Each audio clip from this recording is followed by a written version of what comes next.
कुछ क्या हुआ तुम्हें बता मुझे, कुछ उठो।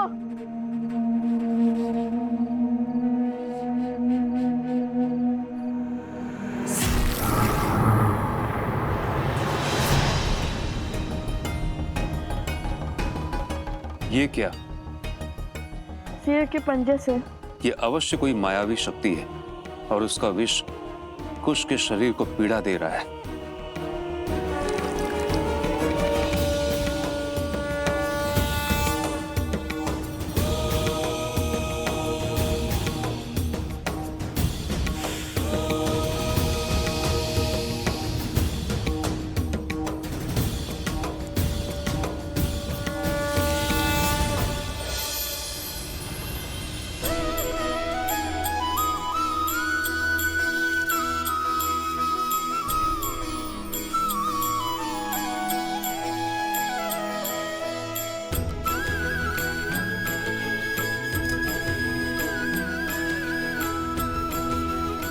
मुझे पहले क्यों नहीं बताया कि तुम्हें इतनी पीड़ा हो रही है?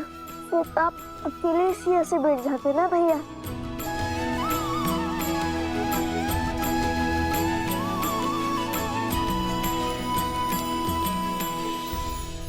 धन्यवाद गुरुवर, किंतु ये घाव ठीक तो हो जाएंगे ना?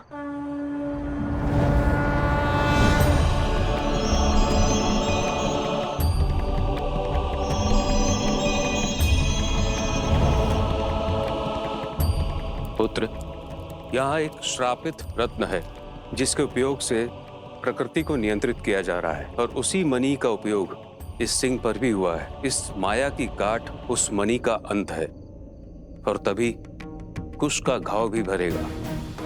जब तक उस श्रापित मणि का अंत नहीं होता तब तक कुश के शरीर के भीतर ये मायावी विष फैलता रहेगा।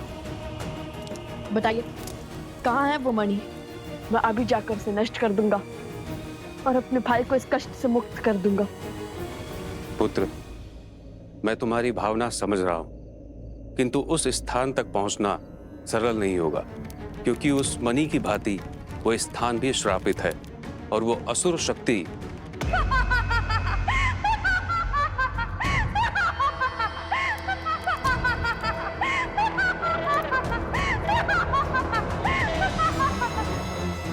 असुरी शक्ति अर्थात मैं, और मैं इन लोगों को यहाँ तक कभी नहीं पहुँचने दूंगी। और यदि वो इस पद पर पहुँच भी गए तो केवल कुछ क्या, तुम्हारी मृत्यु भी निश्चित है। देखना, एक दिन तुम्हें इसका मूल्य चुकाना होगा। मेरे भाई को इस दशा में पहुंचाने का तुम्हें पछतावा होगा। हमारे पास कितना समय गुरुवर? जैसे जैसे भोर समीप होगा कुश की पीड़ा बढ़ती जाएगी और जैसे ही सूर्य की पहली किरण कुश के घाव पर पड़ेगी वो जल उठेगा और फिर मैं एक पैर के भीतर लौटूंगा। मुझे आशीर्वाद दीजिए। आशीर्वाद दे ऋषिवर। नहीं कुश, तुम कहीं नहीं जाओगे। मैं जाऊंगा और मणि को नष्ट करके आऊंगा। तुम्हें मुझ पे विश्वास नहीं है? भैया, जब स्वयं महाराज राम पिताश्री महर्षि विश्वामित्र के साथ असुरों का संहार करने जा रहे थे, तब क्या उन्होंने श्री राम से अनुमति मांगी थी? तो कुश वो भिन्न है। भैया, बिना आपके मैं कहाँ और बिना मेरे आप कहाँ। हम लव कुश तो राम लक्ष्मण की भांति एक दूसरे की आत्मा है ना। मैं भी तुम लोगों के संग चलूंगा। ऋषिवर, आप कृपया करके यहीं रुक जाइए। इन सबको आपकी आवश्यकता होगी। चले भैया। एक क्षण। एक मुख सूरज, एक मुख चंदा, दिए सिया के सुख आनंदा। एक एक आत यमज युगला, जानकी सुत रूप लव कुश बोला। अरे एक लकड़ी से इतने विशालकाय सिंह का सामना कैसे करेंगे हम? सोमकर्ण, माता सीता ने तो एक तिनके से रावण जैसे पापी को स्वयं से दूर रखा था, तो हमारे पास तो पूरी लकड़ी है। माता कहती है कि मानव की सच्ची शक्ति उसके विश्वास में होती है। स्मरण रहे, यदि कितनी भी विशालकाय बुराइयां क्यों ना आ जाए, यदि हम उसकी आंख में आंख डालकर देखते हैं तो वो बुराई भी घबरा जाती है। चाहे जितना बल लगा ले, तुम्हारी आंखें झुकनी नहीं चाहिए। मुख पर भय दिखना नहीं चाहिए, समझे? ये समय भय को भयभीत करने का है।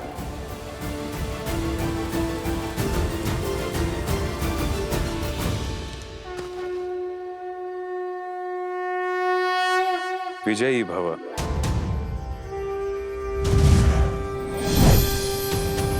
पुत्र, ये हर माया को भेदने में सक्षम है।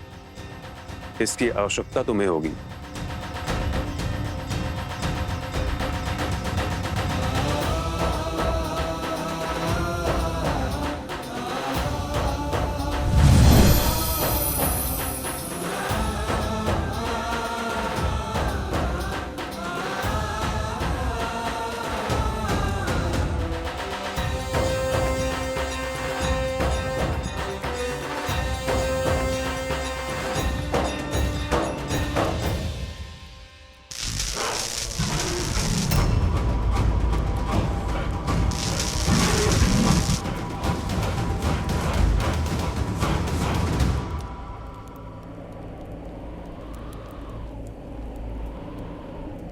गुरुवर ने कहा था कि हमें ध्रुव तारे के पीछे चलते जाना है और उससे 5 कोस दूर हमें एक घना वट वृक्ष मिलेगा।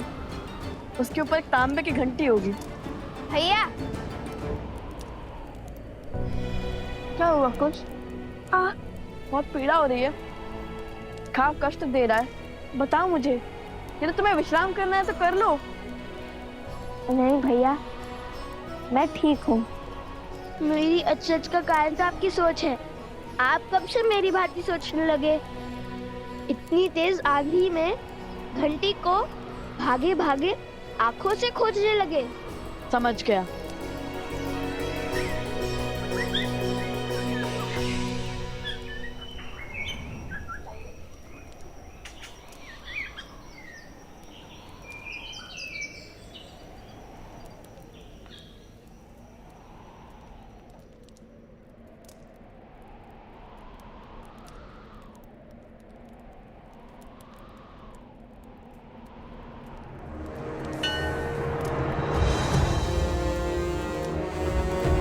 वहां उस ओर।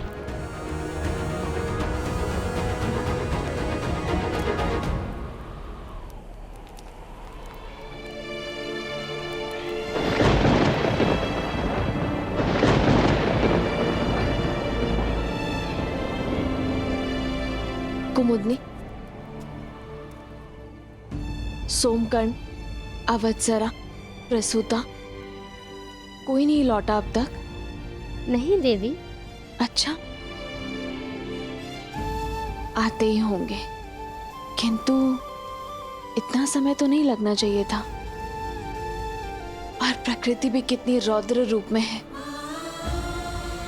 मेरा मन घबरा रहा है अब तो। आप कैसे कर लेती हैं ऐसा? अपनी संतान के लिए तो हर कोई चिंतित होता है, किंतु आप सभी के लिए इतना व्यथित कैसे हो जाती हैं? अपने केवल रक्त से नहीं, मोह के बंधन से और स्मृतियों के बंधन से भी तो बनते हैं ना कुमुदनी। अवश्य, अभी चिंता त्याग दीजिए, वो बस आते ही होंगे।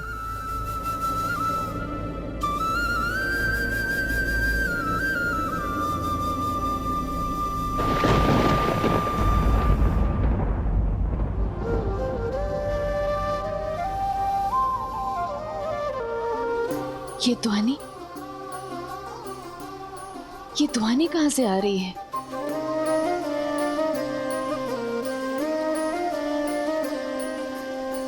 मिथ्या मिथिला में शिव का धनुष भयंकर, जिसे ना हिला सका कोई धुरंधर।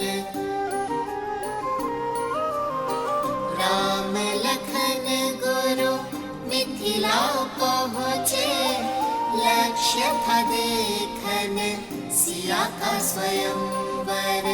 मिथिल सभा में थी विकट निराशा, कौन बने भरतार सिया का।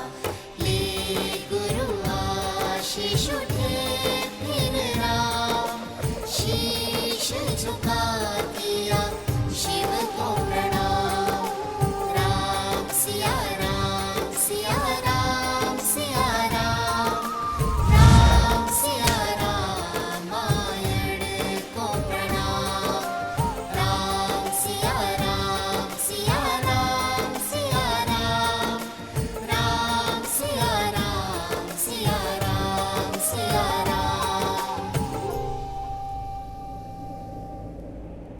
हम वन देवी के पुत्र हैं, भगवान वाल्मीकि के शिष्य हैं और हम धर्म के मार्गी हैं।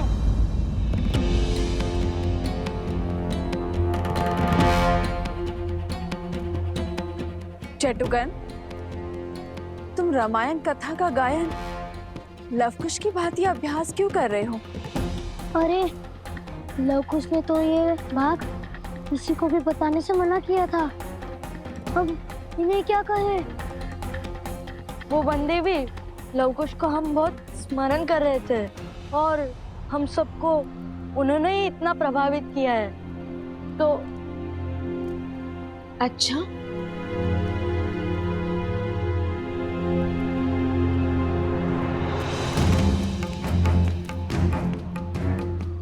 असत्य का दंड जानते हो ना?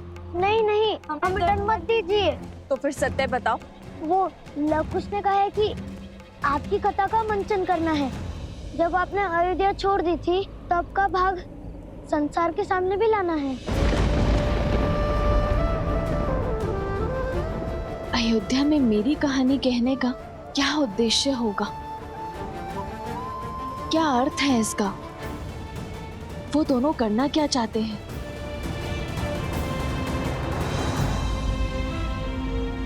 एक बात कहूँ वन दीदी, आप क्रोधित तो नहीं होगी? नहीं, कहो क्या बात है? आप बहुत भाग्यशाली है कि लवकुश आपके पुत्र है। वो दोनों हर क्षण आपके विषय में ही सोचते रहते हैं। देखिएगा, जब अयोध्या में लवकुश की रामायण का मंचन होगा तब उनके प्रयास अवश्य सफल होंगे, रामायण अवश्य पूर्ण होगी। किंतु हाँ, तनिक चौंकने के लिए सज्ज रहेगा और अब आगे कुछ मत पूछेगा।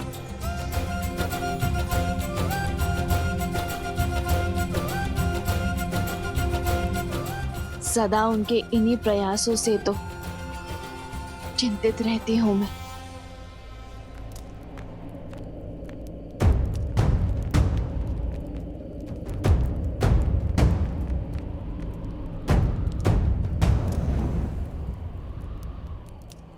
मिल गया।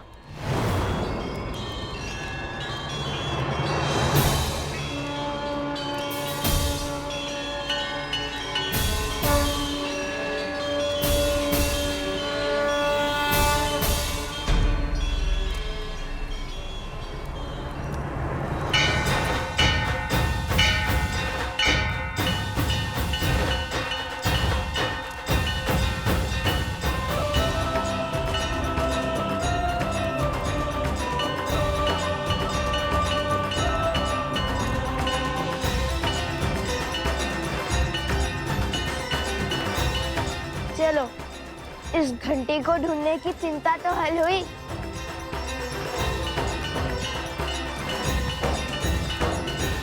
कैसी चिंता देवी? यही कि बिना संकट जाने, बिना परिणाम सोचे अनुचित को उचित करने की दिशा में आगे बढ़ जाते हैं।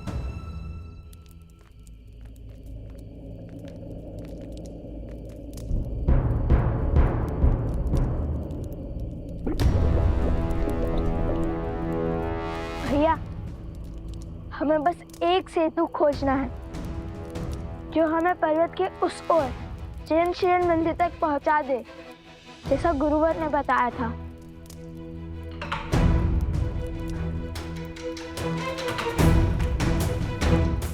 अरे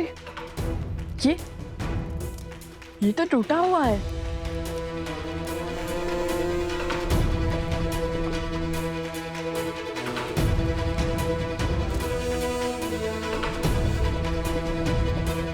भैया, वो विशाल वृक्ष सेतु का कार्य कर सकता है।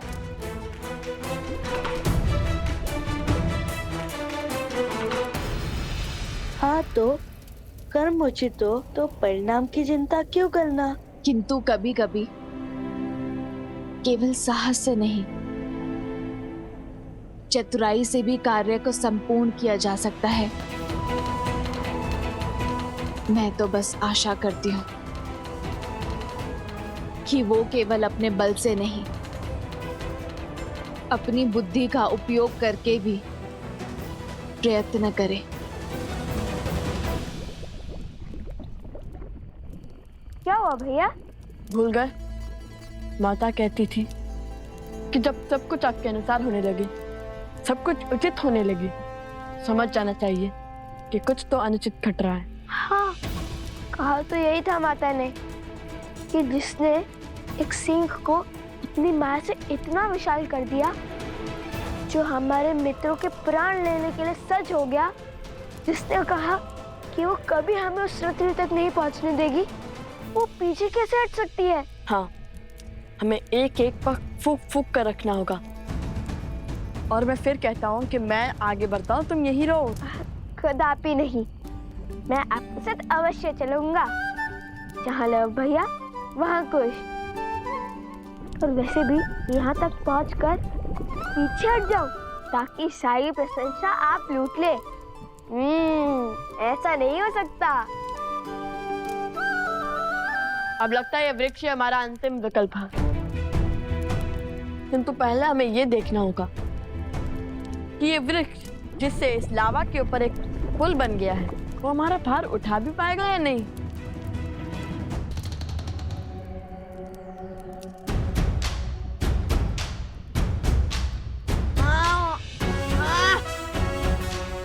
नहीं कुश,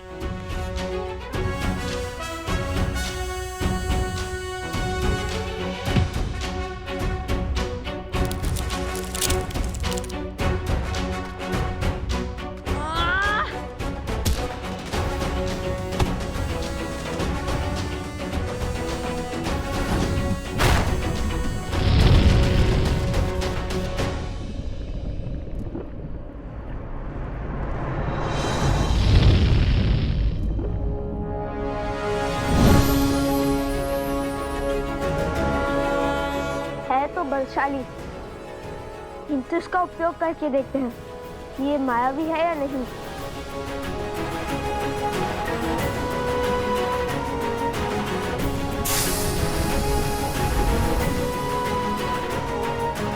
चलो, माया के प्रभाव से भी दूर है ये।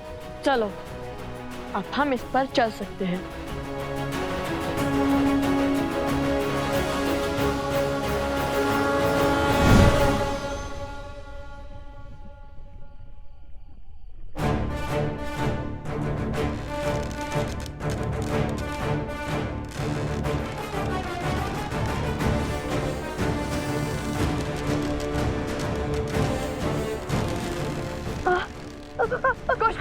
कुश।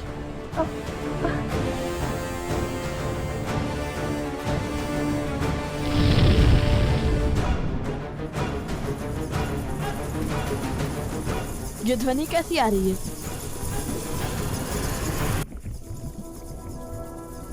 ये क्या है?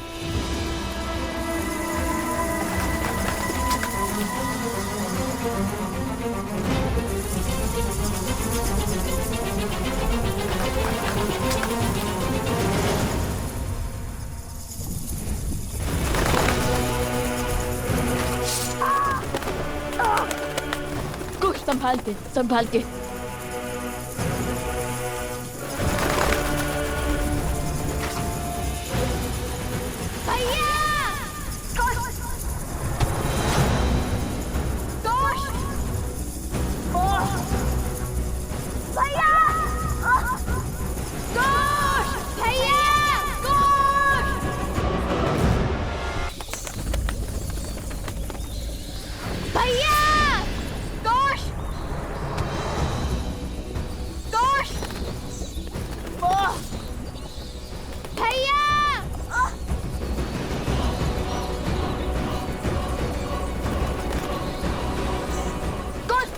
देखो, कुछ छोड़ना नहीं, कुछ।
कुछ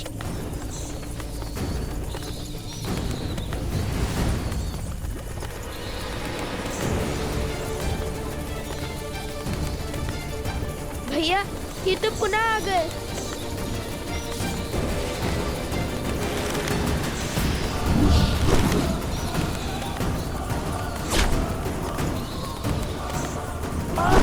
कुछ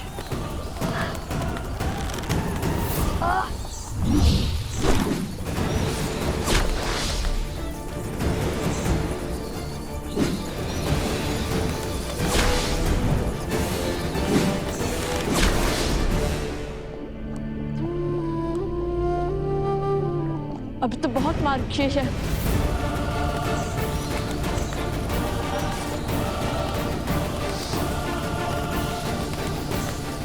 समझे तो कूदो।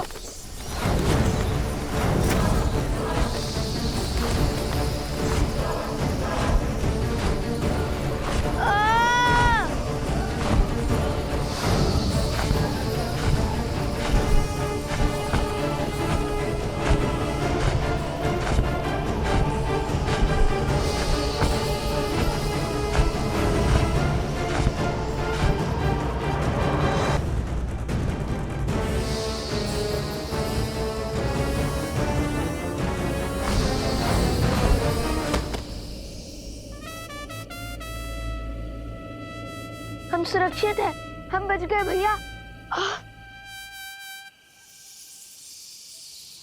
चलो अब इनका अंत करते हैं।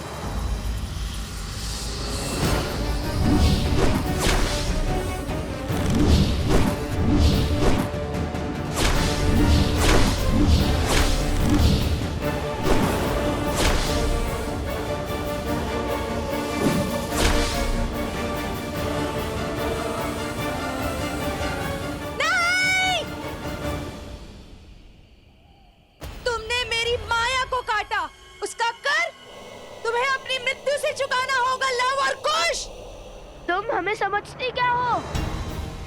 हमारे पास अपनी माता का ज्ञान है, ममता का बल है।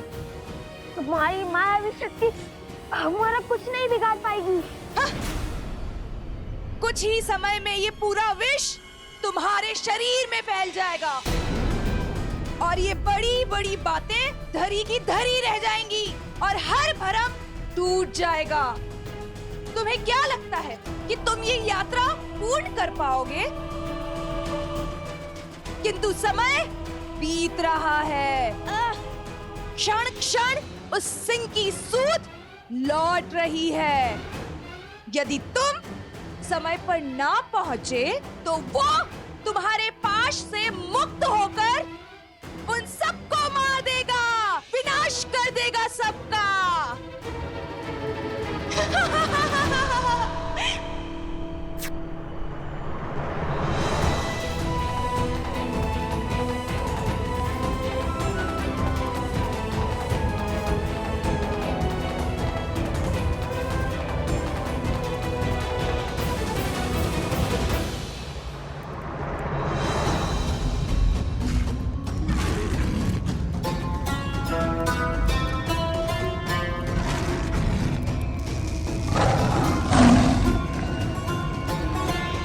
हमें भय से नहीं, साहस से काम लेना होगा। हमें अग्नि को और बढ़ाने का प्रबंध करना होगा, क्योंकि पशु को केवल अग्नि का भय ही नियंत्रित कर सकता है।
धन्यवाद। यदि आप दोनों ना होते। कुछ नहीं होगा तुम्हें। मन से भय को निकालो और साहस को स्थान दो, समझे?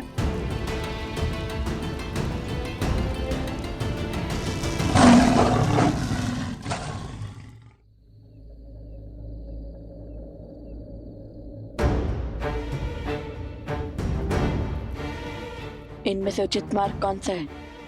क्योंकि एक अनुचित मार्ग अर्थात मृत्यु।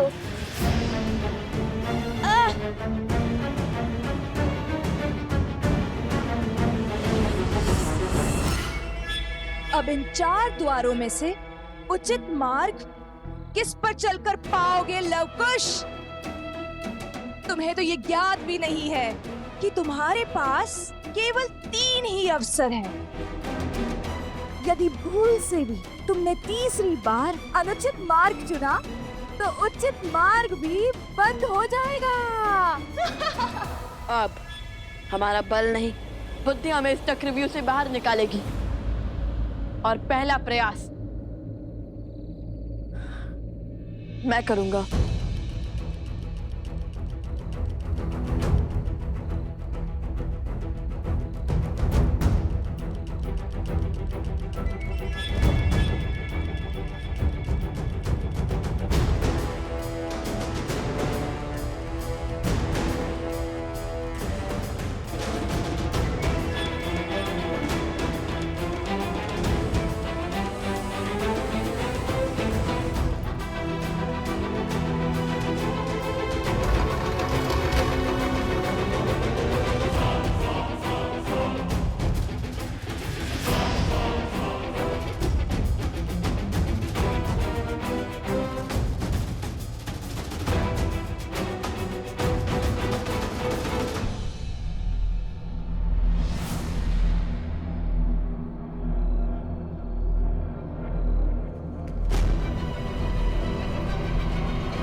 भैया, आपने तो उचित कहा था कि आपके पग आगे रखते ही आपको पीछे खींच लूं।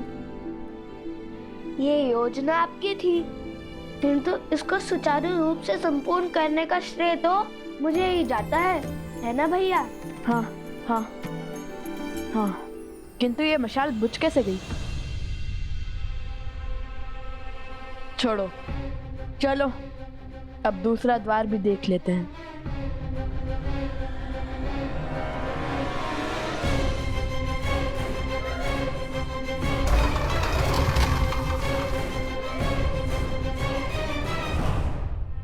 नहीं, इस बार भी मैं ही जाऊंगा। नहीं भैया, संकट केवल आप ही नहीं उठाएंगे। भैया के सिर से मृत्यु की तलवार हटाने का कर्तव्य मेरा भी है। इस बार मैं ही जाऊंगा। ये मेरी आज्ञा है। तुम्हें चोट लगी और तुम हो कि मुझसे तर्क करे जा रहे हो। आज्ञा तो हमारे चाचा श्री ने भी नहीं मानी थी अपने बड़े भाई की। भूल गए जब हमारे चाचा श्री लक्ष्मण जी श्री राम जी की सारी बात मानते थे, किंतु जब शूर्पणखा माता सीता को आहत कर रही थी तब उन्होंने उसकी नाक काट दी थी।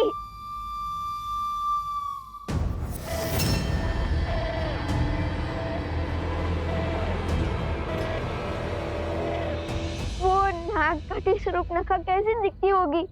एकदम चिड़ै जैसी। ठीक है, अब बातों पर नहीं कार्य पर ध्यान दो। अब तो मेरी बात तो मानोगे नहीं ना। जाओ, तुम ही जाओ। जाओ, समय निकल रहा है।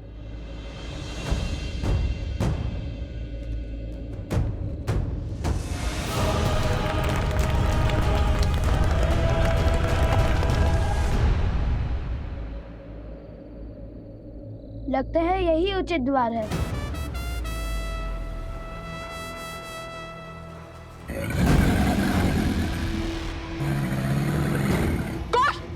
पीछे देखो। पीछे ही तो देख रहा हूँ। कोश, पीछे देखो। कोश, पीछे।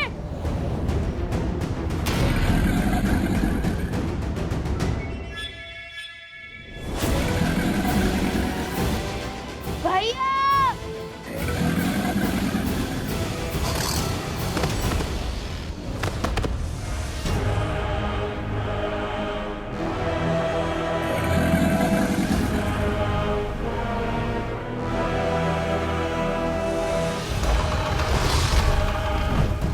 दो द्वार के साथ साथ दो अग्नि भी बुझ गई। अब केवल एक अग्नि प्रज्वलित है। कदाचित इसका अर्थ है कि अब केवल एक अवसर शेष है हमारे पास।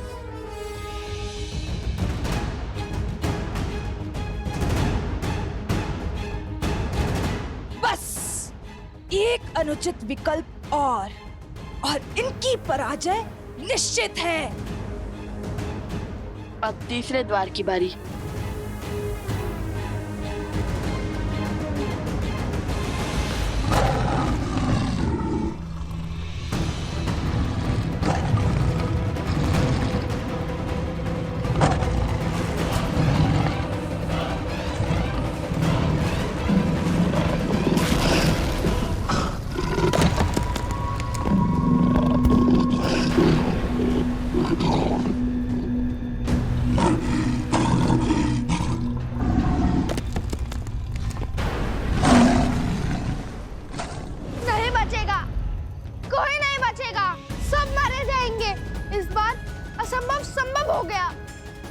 लवकुश हार जाएंगे, समय पर नहीं पहुंच पाएंगे और कुछ तो घायल भी है। आप ही बताइए, जो स्वयं चोटिल हो वो हमारी सहायता कैसे कर पाएगा? आज हमारी मृत्यु निश्चित है। संकट भारी है, हमें यहाँ से चले जाना चाहिए। हाँ, पीछे के मार्ग से भागते हैं। हाँ चलो यहाँ से।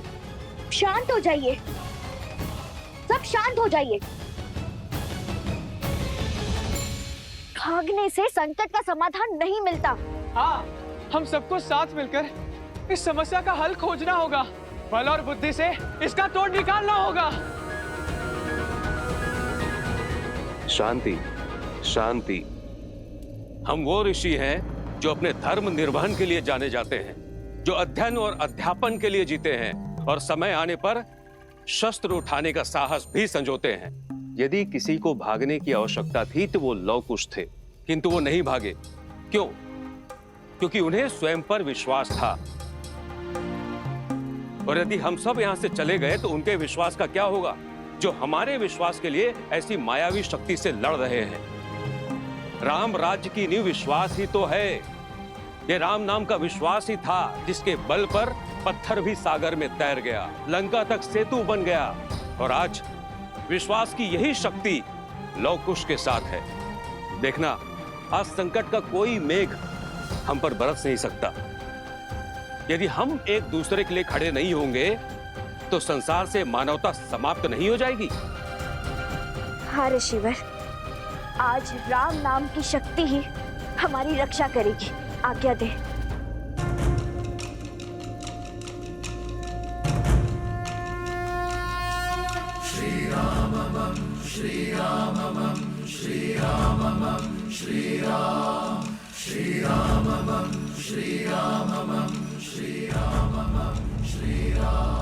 इस नाम को पार करके भीतर आने का साहस इस विशालकाय मायावी सिंह में भी नहीं होगा। राम राम रामेति रमे रामे मनोरमे सहस्रनाम तत्तुल्यं राम नाम वरानने।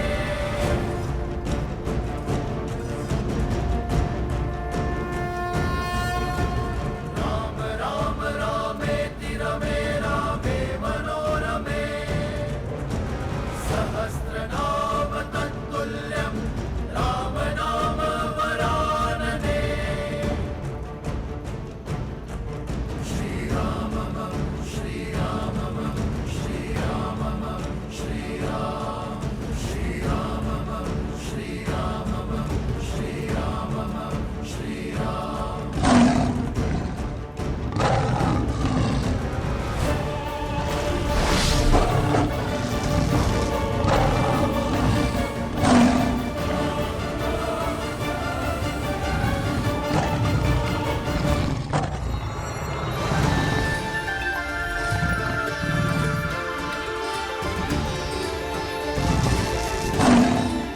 देखा, ये है राम नाम का बल। जय श्री राम, जय श्री राम, जय श्री राम, जय श्री राम।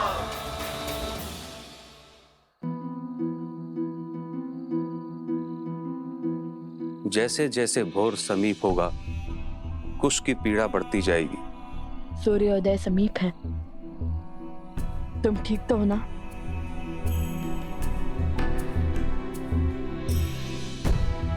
हमें शीघ्र ही कुछ करना होगा। हे प्रभु, हमें उचित मार्ग दिखाइए।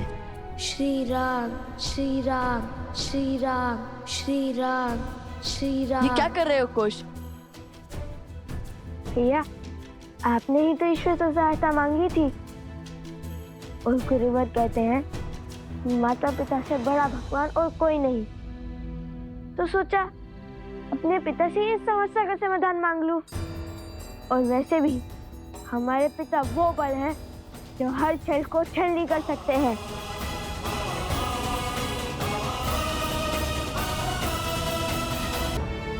श्री राम श्री राम श्री राम श्री राम श्री राम श्री राम।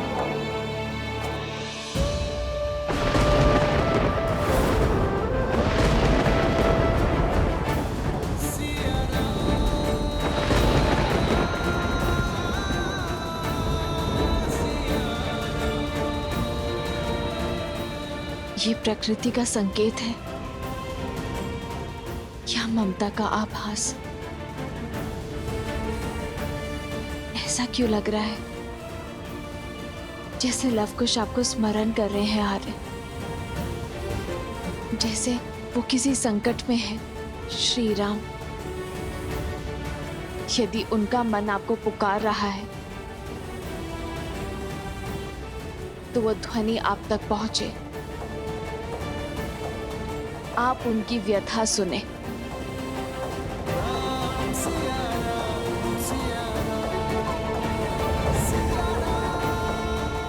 श्री राम श्री राम श्री राम।